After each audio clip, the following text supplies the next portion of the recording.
it's been a gap for many years, mainly due to the technology really not being up to standard in terms of being able to cope with the sheer volumes of data generated by firms, particularly for voice, but also the levels of accuracy that were available.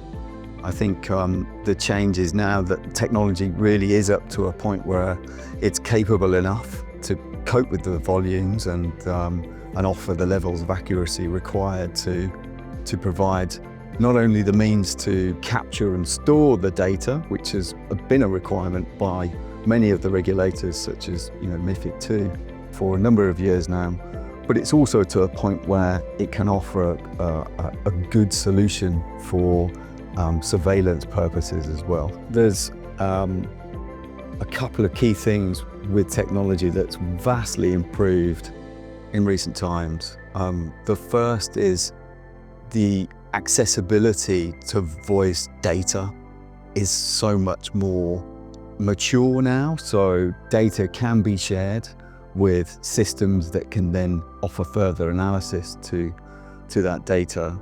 But then also a big breakthrough really is with the use of LLMs for transcription. For years we were using just standard language models for transcription, which needed a lot of tuning to get them to be even 60% accurate. Whereas now with these LLMs, transcription is far more accurate straight out of the box, and these things are only getting better as they progress. The setup and integration for firms is far easier these days compared to what it used to be. Nowadays, a lot of these solutions are SaaS or cloud solutions, where it is just a mere case of enabling your users to be set up on those systems, which can sometimes take a couple of hours, if not a couple of days.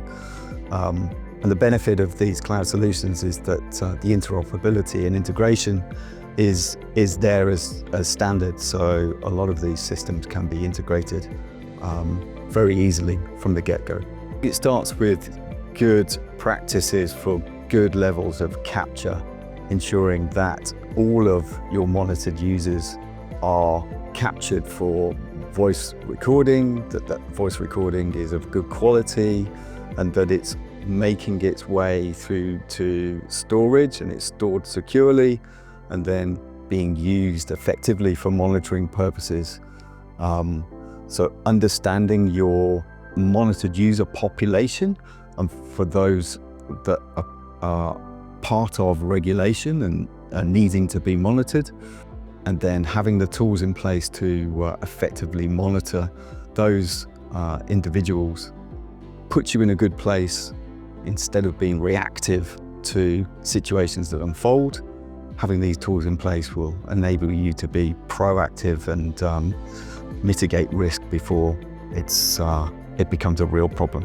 There's two main misconceptions. The first being that voice data is somehow more difficult to obtain and capture and used for record keeping and surveillance purposes. That's really not the case. There are massive advances in this area to enable firms to capture and retain voice data.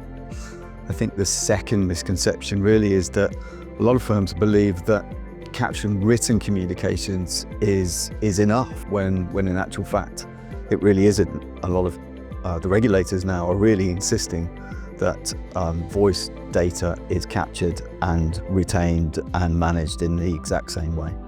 Voice channels are a key component of risk monitoring, enabling firms to monitor for financial misconduct, such as insider trading, etc., but also can be used for monitoring for non-financial misconduct, such as bullying or harassment. A lot of the voice channels data can be quite prevalent for this type of misconduct. Also, people believe that using voice communication channels doesn't leave a paper trail, which is really not the case anymore. As part of your data completeness objectives, you can ensure that you meet these objectives by covering all of your communication channels, including voice. It's an exciting time for voice technology generally. There has already been huge improvements with voice transcription, voice-to-text capabilities, which I think we'll see further enhancements in that area, which in turn will give us the ability to really focus on and find real risk. I think there's huge advancements already in AI and AI agents risk detection capabilities, again, which will improve further over time. And we're seeing constant improvement in that area already. But also some key items like the ability to identify spoken users. We've got some big advancements in technology coming in terms of being able to identify users in the calls, which will make the whole surveillance workflow so much easier and more streamlined.